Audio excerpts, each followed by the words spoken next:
From Tyler, the one true God King of the Daily Wire, I fear I may have caused a divorce.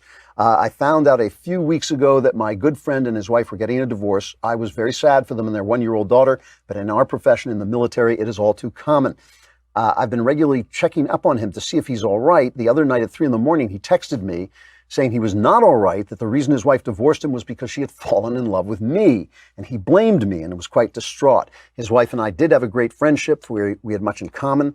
I asked many of our other friends who were always around us if they thought I had acted indecently or flirtatiously. They thought I had not. My question is, should I confront him in his grief and explain the irrationality of his thoughts, or leave it alone?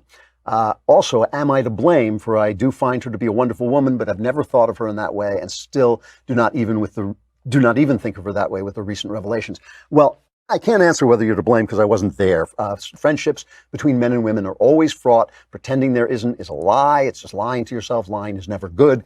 Anytime there is a man and a woman in a relationship, the issue of sex and romance and erotic attraction is on the table. So I don't know whether you are to blame. I don't know whether there was an element of that you should have seen coming.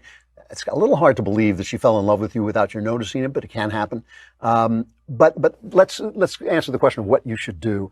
What I would do in this situation is I would craft a letter, not blaming him at all, but a letter addressed to him in love, and say, I want you to know that this was not my intention. I did not mean for this to happen. It did not happen to me. I did not feel this way about your wife, but we did have a lot in common, and I was a friend.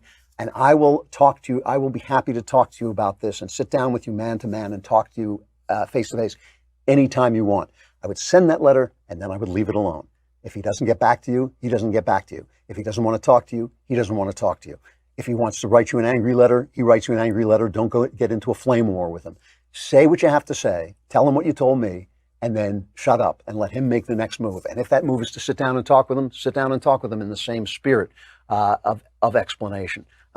Because, anytime there's a friendship between a man and a woman, it is a fraught thing, and you just shouldn't, you just can't overlook that. And so you should understand that he has reason to feel angry with you, whether you're to blame or not.